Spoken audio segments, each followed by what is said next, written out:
মালিক ইবনে দিনার একজন ওলিয়ে কামেল, জগৎ বিখ্যাত ওলি, আল্লাহর বান্দা, এত বড় আল্লাহর খাস বান্দা ওলিয়ে কামেল। নদী পার হইয়া যাবেন, নৌকা এসে দাঁড়ায় গেল, মাঝখানে গিয়ে নৌকার মাঝি টাকা চায়, বলে টাকা নাই। এবার নৌকার মাঝি গালাগালি শুরু করলো। মালিক ইবনে দিনার আল্লাহকে বলে, আল্লাহ তুমি আমার জীবনের কোন আমল যদি পছন্দ করো, এর বিনিময়ে তুমি ইজ্জতের বাঁচাও। আল্লাহ দিলের মধ্যে এলকা করে দিলেন তার জবাব বুদ্ধি। আল্লাহওয়ালাদেরকে আমার আল্লাহ মাঝে মাঝে এলেমের নূর দান করেন। হঠাৎ করে আল্লাহ কেমনে সিনার মধ্যে ঢুকায় দেন। ও আল্লাহর বান্দা, তখন দেখা যায় বান্দার মধ্যে এই বুদ্ধিটা আগে ছিল না, হঠাৎ করে জবান থেকেই কথার বুদ্ধির বহির প্রকাশ হয়ে গেল। এটা আমার আল্লাহ দান করেন। এই বুদ্ধি বা এই অলৌকিক পাওয়ারের নাম হলো আল্লাহর দেওয়া নূরের একটা আলো। এরে নবীর উম্মতের দল, মালিক চোখের পানি ছেড়ে কাঁদলেন আর বলে, এই নৌকার মাঝি, আমার এত গালি দিয়া লজ্জা দিবি না? তোর টাকা লাগবে? বলে হা। মালিক ডাক দিয়া কয়, এই নদীর মাছ, যত পারো স্বর্ণের টাকা নৌকার মাঝিরে দে। মাছকে যখন বলল, মাছ পাগলের মতো হয়ে গেল। এবার মাছ স্বর্ণের টাকা নিয়ে হাজির। মাছের মধ্যে দৌড়াদৌড়ি শুরু হয়ে গেল, কে কার আগে যাবে আর মালিকের বরকতের হাতটা কার গায়ে লাগবে। খাকো বাদ আবাতিশ বান্দান বামানে তু মুর্দা বাহক জিন্দা। উজানির জমিনে ঘুমন্ত কারি ইব্রাহিম রহমতুল্লাহ আলাইহি, দেওবন্দে বড় আলেম, জগৎ বিখ্যাত একজন কারিউল কুররা। মক্কার জমিনের মধ্যে গিয়া যখন কোরআন তেলাওয়াতে টান দিছেন, মক্কার মানুষগুলো পাগল হইয়া বলে, আমগো ইমামতি করবেন। কারি ইব্রাহিম ইমামতিতে গেলেন, বিবাহের ব্যবস্থা হয়ে গেল। সৌদি আরবের কন্যা বিয়া করলেন কারি ইব্রাহিম। এরপরে শর্ত হলো, বাংলাদেশে নিতে পারবা না। রশিদ আহমদ গাঙ্গুহি চিঠি লিখলেন কিছুদিন পর, ইব্রাহিম কালেমার দাওয়াত দেওয়ার জন্য তাড়াতাড়ি দেশে চলে যাও। হযরত ইব্রাহিম চলে আসলেন নোয়াখালী, তার বাবার বাড়ি। ওখান থেকে আল্লাহর বান্দা এলেমের দৌলত নিয়া চাঁদপুর জেলা কচুয়া থানার অন্তর্গত উজানি এলাকায় বিশাল বড় জঙ্গল খরিদ করলেন। জঙ্গল সাফ করতে গিয়া ভেতরে ঢুকলেন, দেখে একটা পুরানো গম্বুজ দেখা যায়। ওই গম্বুজের মধ্যে একটা বাঘ তার বাচ্চারে দুধ দেয়। এখনো সেই গম্বুজটা আজও আছে। ওই উজানি গেলে দেখবেন মসজিদের দক্ষিণ পশ্চিম কর্নারে ওই গম্বুজটা আছে বারান্দায়। দেখে ইব্রাহিম বাঘ তার বাচ্চাটারে দুধ পান করায়। ইব্রাহিম দেখে বলে, এই বাঘ বনিয়াদম এখানে থাকার জন্য আসছে, চলে যাও। বলতে দেরি, বাঘ তার বাচ্চা কাঁধে নিয়ে রওনা হতে দেরি করে নাই। আল্লাহর গোলাম হও, গোটা দুনিয়া তোমার গোলাম হয়ে যাবে। সুন্নতে নববী জীবনের আপন বানাইয়া নাও, নবীর সুন্নতির মালা গলায় লাগাও। দুনিয়ার সব তোমার সম্মান করার জন্য বাধ্য হবে। ওমরে ফারুক অর্ধ জাহানের খলিফা, পুরা দুনিয়ার অর্ধেক শাসন করে হযরত ওমর। খেজুর পাতার বিছানায় কোনো চেয়ার নাই, সিংহাসন নাই। হযরত ওমর রাস্তা দিয়া চলেন, কোনো বডিগার্ড নাই, সিকিউরিটি গার্ড নাই। দুশ্মনেরা কয়, এত বড় একজন রাষ্ট্র পরিচালনা করে, তার কোনো বডিগার্ড নাই। কয়, বডিগার্ড দিয়ে করবো কি? শয়তান দেখলে আমারে পালায় যায়, শয়তান পালায় যায়। দুশ্মনেরা কয়, একা একা চলে তো মারা সহজ, পাহারাদার নাই। খবর রাখতে থাকো, গোয়েন্দারা দেখো ওমর একা নির্জনে কোথায় পাওয়া যায়, হত্যা করবা। আল্লাহ বলেন, ওয়ামা কারু ওয়ামা কারাল্লাহ ওয়াল্লাহু খায়রুল মাকিরিন। ওমর বিশাল এক খোলা ময়দানে এক পার্শ্বে ঘুমায়, বালিশ টালিশ নাই, হাতের বালিশ বালিশ। অর্ধ যুগ দুনিয়ার পরিচালনা করে হযরত ওমর। কে সেই ওমর? সারাটা রাত যদি তার গুণগান বয়ান করে শেষ করা যাবে না। কে সে? ওমর। দুশ্মন গোয়েন্দারা খবর দিছে এই সুযোগটা হাতছাড়া করা যাবে না, মারতে হবে। আল্লাহ কয়, বান্দা তুই চাইলে কিছু হবে না, আমি মাওলা যা চাইবো তাই হবে। মদিনার নবী চায় আবু জাহাল কালেমা বড়। আল্লাহ কয়, ইন্নাকা লা তাহদি মান আহবাবতা ওয়ালাকিন্নাল্লাহা ইয়াহদি মান ইয়াশা। আপনি মোহাব্বত করলেই চূড়ান্ত হেদায়েত হবে না, চাবি আমার হাতে। আপনার হাতে হেদায়েতের চাবি দেই নাই। আপনি যদি হেদায়েতের চাবি মালিক হয়ে যাইতেন, আবু জাহালকে কেন কালেমা পড়াইতে পারতেন না? আবু লাহাবকেও পারতেন, পারেন নাই কেন? আপনি নবী চাইলে হয় না, আমি আল্লাহ চাইলে হয়। ওমরকে মারার জন্য গোয়েন্দাদের রিপোর্ট অনুযায়ী জল্লাদ তরবারি নিয়ে ঘরে, দুশ্মন তরবারি নিয়ে সাহসী এক দুশ্মন রেডি হয়ে গেল ওমরকে মারার জন্য। একা একা শুয়ে আছে, কোনো পাহারাদার নাই, কোনো সিকিউরিটি গার্ড নাই। এক কদম সামনে দেয়, শরীরে কাঁপতেছে, ভয় ভয় কাজ করে। যাইতে যাইতে যাইতে যাইতে অনেক সময় লাগায় কিনারায় গেল, আরেকটু গেলেই কাছাকাছি। আল্লাহর বান্দা ওমর চোখ বন্ধ করে ঘুমায়, অচেতন। দুশ্মন তরবারিটি নিয়ে কাছে যাইয়া দেখে ওমর একা ঘুমাইলে কি হবে? জমিনের কোন মানুষ তারে যদিও পাহারা দেয় না, কিন্তু জঙ্গলের বাঘ ওমরের পাহারা দেয়।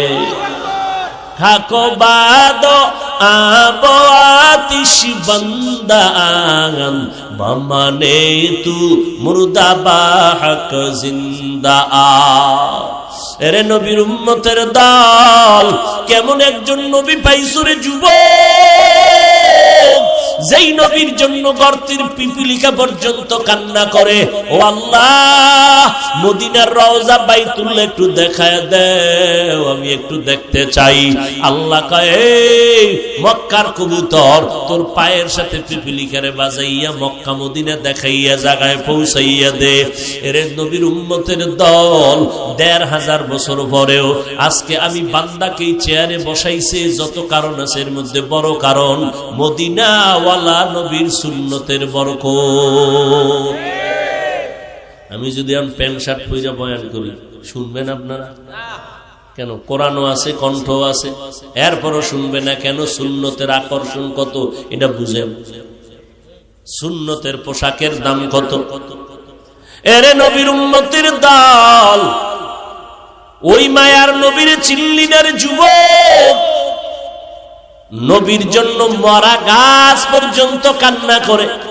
নবী একটা খেজুর গাছের সাথে ট্যাক লাগাইয়া খুতবা পড়ে। এবার সাহাবায়ে কেরাম অনেক অনুরোধ করি এটাকে বাদ দিয়া নতুন এক মিম্বর বানাইছে। সাহাবায়ে কেরাম বলতেছেন, মানুষ যেমন হাউমাউ করে কানলে আওয়াজ হয়, মরা গাছটার থেকে কান্নার আওয়াজ। মায়ার নবী আইসা দাঁড়ায় কয়, গাছ কেন কাঁদু?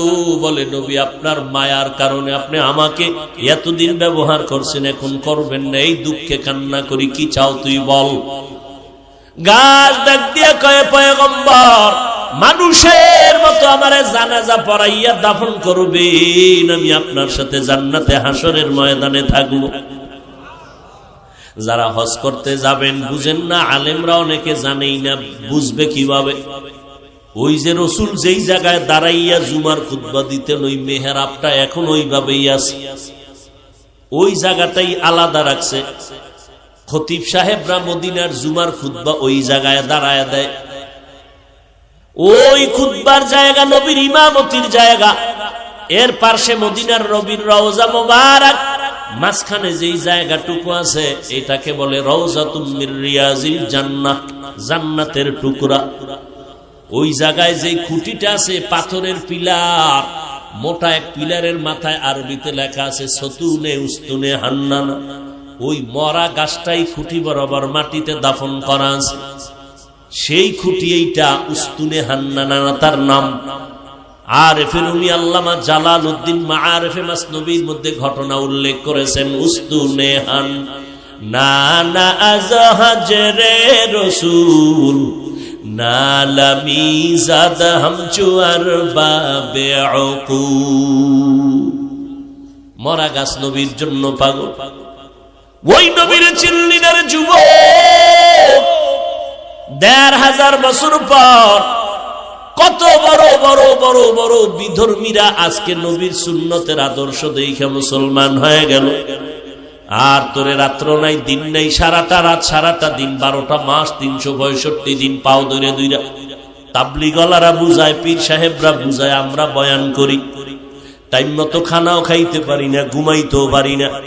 ও বাবা, এত পায়ে ধরে ধরে বুঝানোর পরেও তুমি টুপি পড়তে চাও না, দাড়ি রাখতে চাও না।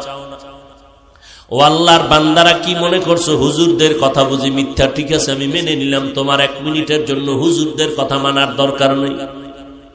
এবার আল্লাহ তোমার হাতে একটা গজব উঠায় দিছে বেঈমানের দ্বারা, তোমার হাতে গজবের মোবাইল আছে। তুমি বাংলা ভাষা ভালোই বুঝো, যাও আজকে ঘরে গিয়া তুমি মোবাইলে ডাউনলোড করো, বাংলা কোরআন লিখে সার্চ দাও। এবার ৩০ পারা কোরআন তোমার মোবাইলে ডাউনলোড করে নাও, ১১৪ সূরা সিরিয়ালে চলে আসবে।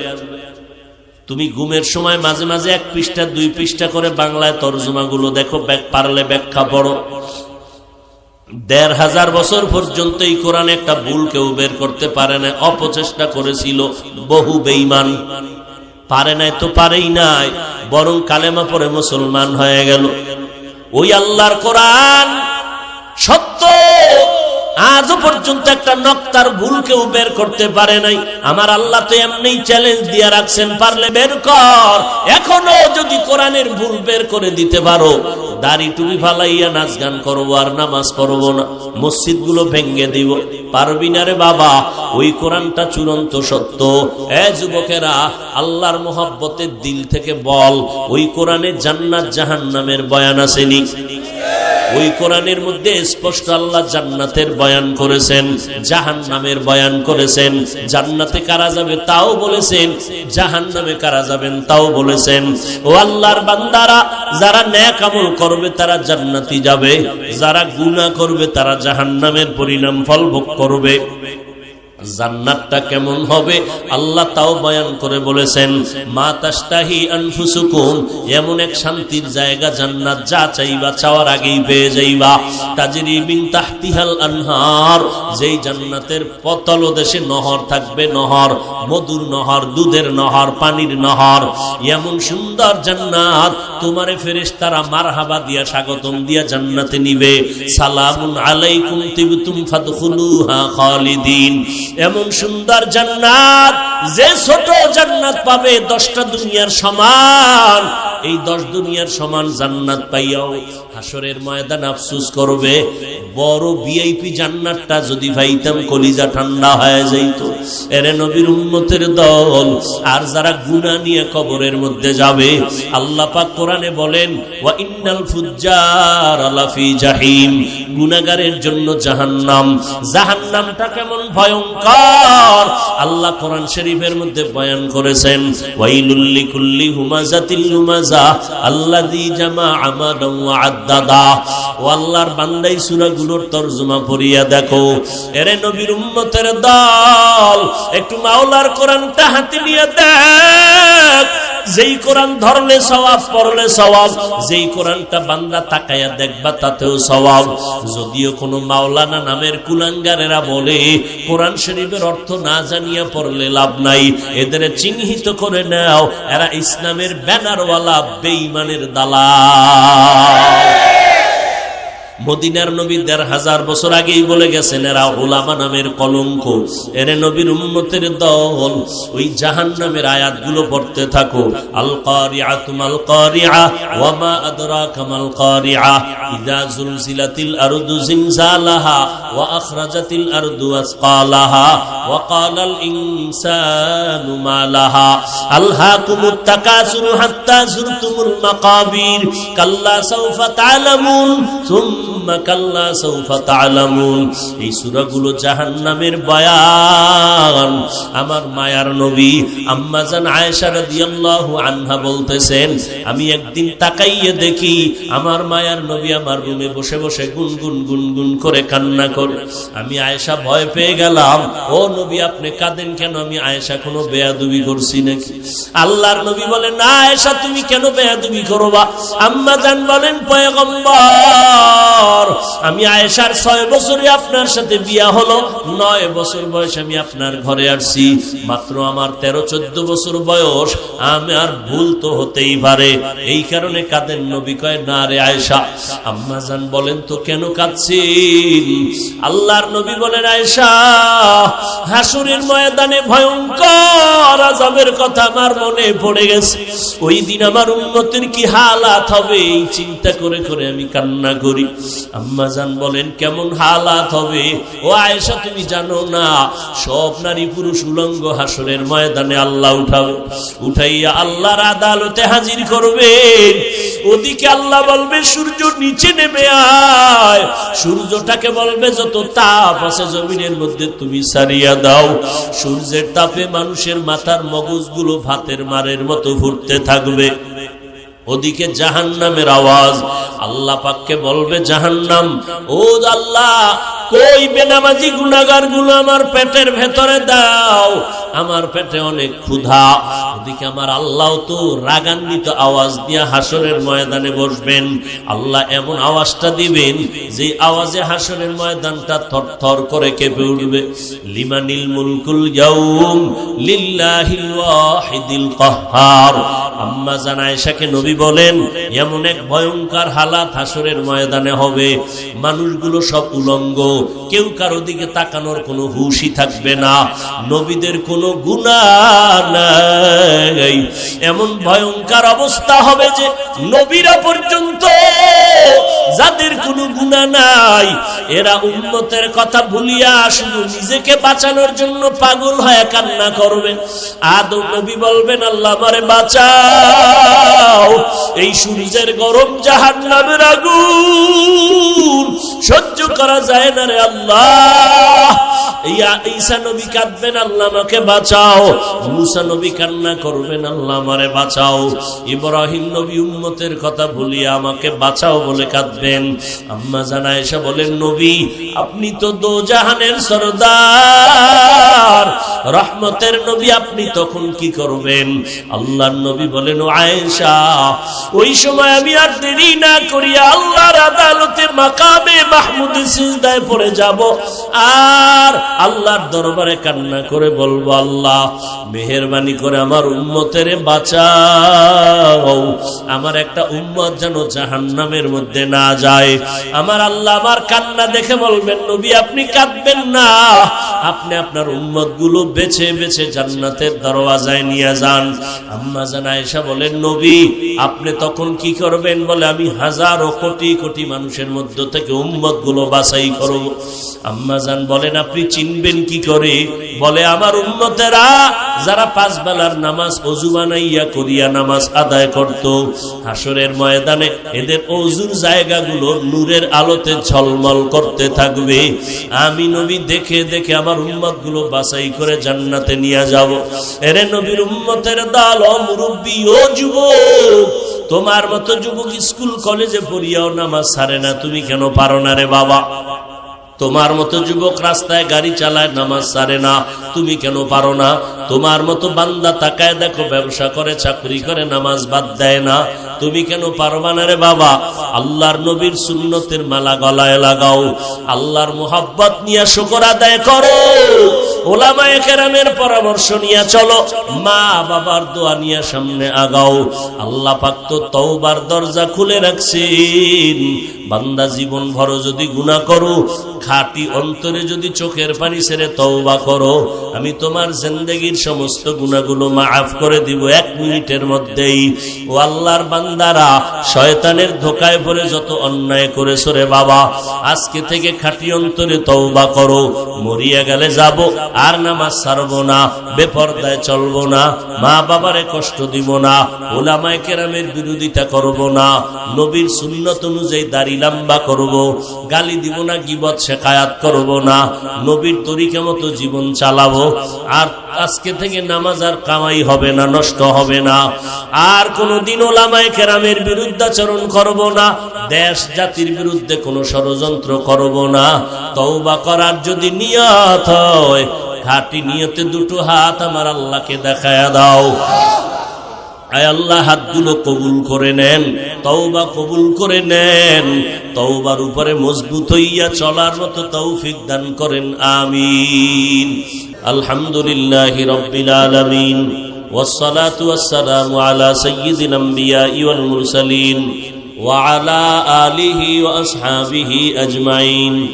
ইয়া আরহামার রাহিমিন, ইয়া আরহামার রাহিমিন, ইয়া আরহামার রাহিমিন।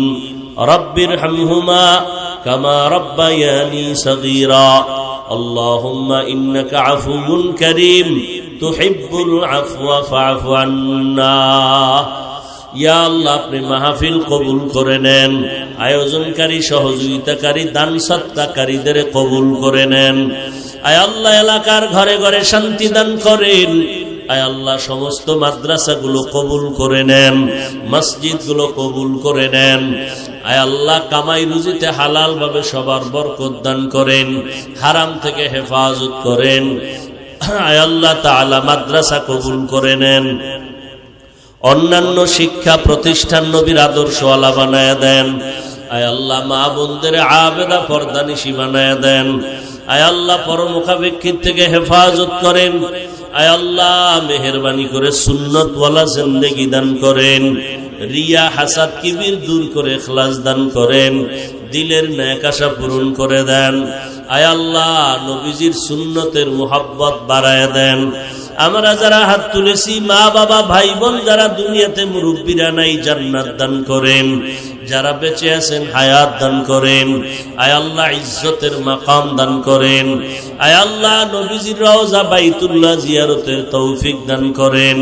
ইলম ও হিকমত আমলে বরকত বাড়ায় দেন।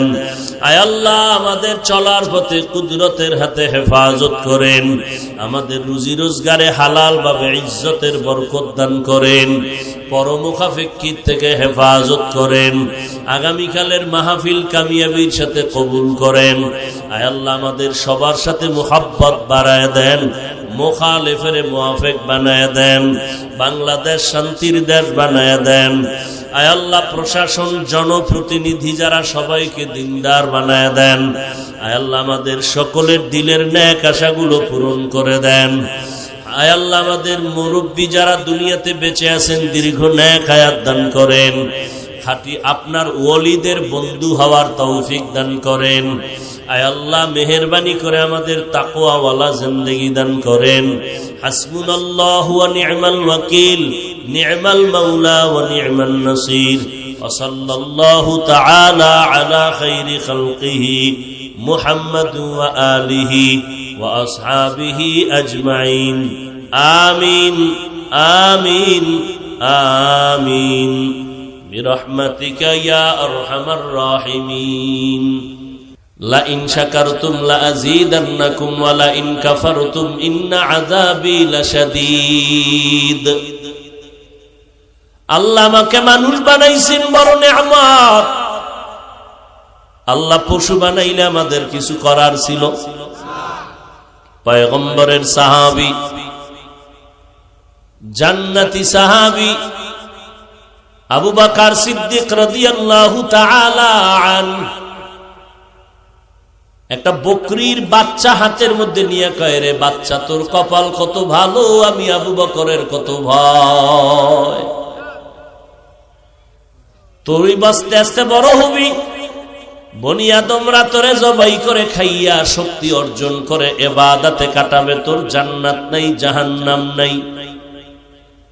আর আমি আবু বকরের আল্লাহ বানাইছেন মানুষ, আমার সামনে জান্নাত আছে, জাহান্নাম আছে। কবরে জানি কত বছর আমাকে পড়ে থাকতে হয় ওই অন্ধকার ঘর। আজকে যদি আমি তোর মতো বকরি হয়ে যাইতাম, আমার কোনো হিসাব লাগতো না। অথচ জান্নাতি সাহাবাদের মধ্যে প্রথম কে? আবু বকর সিদ্দিক রাদিয়াল্লাহু আনহু। কি পরিমাণ জাহান্নামের অন্তরে ভয়! আল্লাহর মোহব্বত নিয়ে বান্দা চলেন।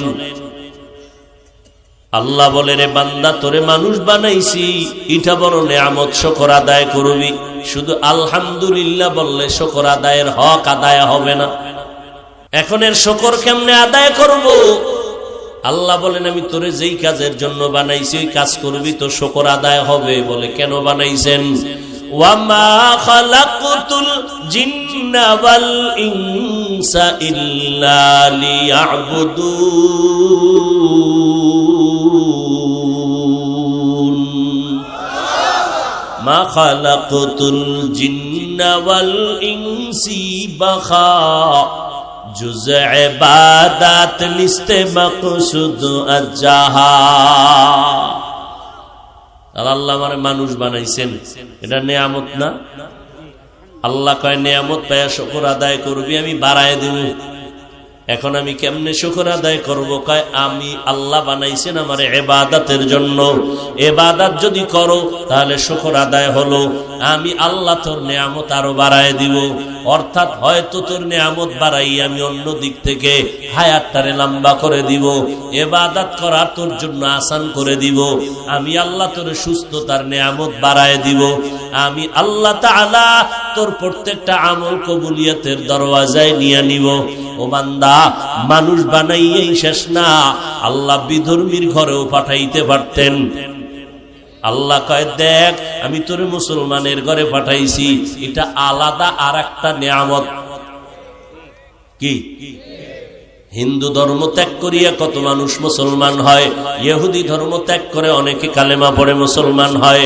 আল্লাহ কয়, তোরে কালেমা ওয়ালা ঘরের মধ্যে পাঠাইছি, তোর আলাদা মুসলমান হওয়া লাগবে না। তোর কপাল কত ভালো, কারণ আমি আল্লাহর দরবারে জান্নাত পাওয়ার জন্য মুসলমান হইয়া আসা লাগবে। আমি আল্লাহ মুসলমানের জান্নাত দিব, যারা মুসলমান না তাদের জান্নাত দিব না। يا أيها الذين آمنوا اتقوا الله حق تقاته ولا تموتن إلا وأنتم مسلمون।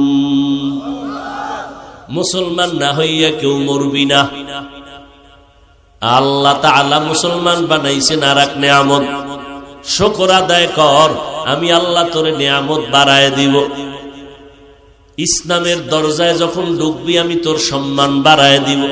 কোটিপতি হইয়াও এত সম্মান পায় না একজন নামাজি কোরআন পড়নেওয়ালা নবীর সুন্নাতওয়ালা যেই সম্মান পায়। আল্লাহ বলেন, তোরে মুসলমান বানাবার পর আমি আলাদা করে তোরে আরো নিয়ামত দিলাম, তুই আখিরি নবীর উম্মত। আমি তোরে এমন একজন নবীর উম্মত বানাইছি যেই নবীর তুলনা নাই। কেমন নবী পাইলি রে গোলাম? যেই নবীর চেহারা দেখলেই পেটের ক্ষুধা নিবারণ হয়ে যায়, এমন একজন নবীর উম্মত তোরে বানাইলাম যেই নবীর জন্য সারা মাখলুকাত পাগলের মতো হইয়া আছে। এমন একজন নবীর উম্মত তোরে বানাইছি, অন্য নবীর উম্মতেরা গুনাহ করলে ঘুমের মধ্যে চেহারা পাল্টায়া যাইত।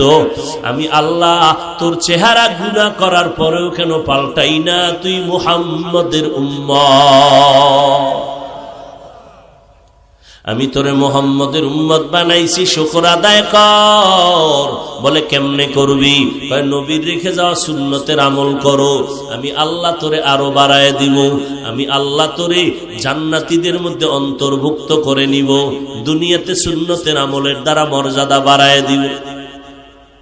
মানুষের অন্তরের মধ্যে মোহাব্বত বাড়ায় দিব। সুন্নতের আমল কর, আমি আল্লাহ অন্য মাখলুকতের মধ্যে মোহাব্বত বাড়ায় দিব।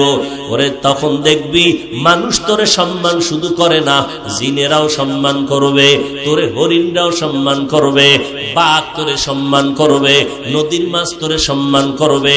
মালিক ইবনে দিনার একজন ওলিয়ে কামেল, জগৎ বিখ্যাত ওলি, আল্লাহর বান্দা, এত বড় আল্লাহর খাস বান্দা ওলিয়ে কামেল, নদী পার হইয়া যাবেন, নৌকা এসে দাঁড়ায় গেল, মাঝখানে গিয়ে নৌকার মাঝি টাকা চায়, বলে টাকা নাই। এবার নৌকার মাঝি গালাগালি শুরু করলো। মালিক ইবনে দিনার আল্লাহকে বলে, আল্লাহ তুমি আমার জীবনের কোন আমল যদি পছন্দ করো, এর বিনিময়ে তুমি ইজ্জতের বাঁচাও। আল্লাহ দিলের মধ্যে এলকা করে দিলেন তার জবাব বুদ্ধি।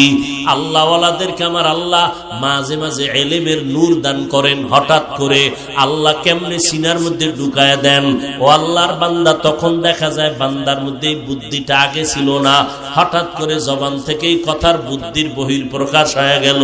এটা আমার আল্লাহ দান করেন। এই বুদ্ধি বা এই অলৌকিক পাওয়ারের নাম হলো আল্লাহর দেওয়া নূরের একটা আলো।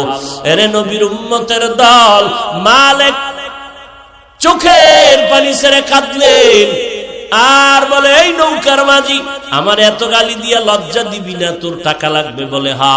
মালিক ডাক দিয়া কয়, এই নদীর মাছ, যত পারো স্বর্ণের টাকা নৌকার মাঝিরে দে। মাছকে যখন বলল, মাছ পাগলের মতো হয়ে গেল। এবার মাছ স্বর্ণের টাকা নিয়ে হাজির, মাছের মধ্যে দৌড়াদৌড়ি শুরু হয়ে গেল, কে কার আগে যাবে আর মালিকের বরকতের হাতটা কার গায়ে লাগবে। খাকো বাদ আবাতিশ বান্দান বামানে তু মুর্দা বাহক জিন্দা। উজানির জমিনে ঘুমন্ত কারি ইব্রাহিম রহমতুল্লাহ আলাইহি, দেওবন্দে বড় আলেম, জগৎ বিখ্যাত একজন কারিউল কুররা, মক্কার জমিনের মধ্যে গিয়া যখন কোরআন তেলাওয়াতে টান দিছেন, মক্কার মানুষগুলো পাগল হইয়া বলে, আমগো ইমামতি করবেন। কারি ইব্রাহিম ইমামতিতে গেলেন, বিবাহের ব্যবস্থা হয়ে গেল। সৌদি আরবের কন্যা বিয়া করলেন কারি ইব্রাহিম। এরপরে শর্ত হলো, বাংলাদেশে নিতে পারবা না। রশিদ আহমদ গাঙ্গুহি চিঠি লিখলেন কিছুদিন পর, ইব্রাহিম কালেমার দাওয়াত দেওয়ার জন্য তাড়াতাড়ি দেশে চলে যাও। হযরত ইব্রাহিম চলে আসলেন নোয়াখালী, তার বাবার বাড়ি। ওখান থেকে আল্লাহর বান্দা ইলমের দৌলত নিয়া চাঁদপুর জেলা কচুয়া থানার অন্তর্গত উজানি এলাকায় বিশাল বড় জঙ্গল খরিদ করলেন। জঙ্গল সাফ করতে গিয়া ভেতরে ঢুকলেন, দেখে একটা পুরানো গম্বুজ দেখা যায়। ওই গম্বুজের মধ্যে একটা বাঘ তার বাচ্চারে দুধ দেয়। এখনো সেই গম্বুজটা আজও আছে। ওই উজানি গেলে দেখবেন মসজিদের দক্ষিণ পশ্চিম কর্নারে ওই গম্বুজটা আছে বারান্দায়। দেখে ইব্রাহিম বাঘ তার বাচ্চাটারে দুধ পান করায়। ইব্রাহিম দেখে বলে, এই বাঘ বনিয়াদম এখানে থাকার জন্য আসছে, চলে যাও। বলতে দেরি, বাঘ তার বাচ্চা কাঁধে নিয়ে রওনা হতে দেরি করে নাই।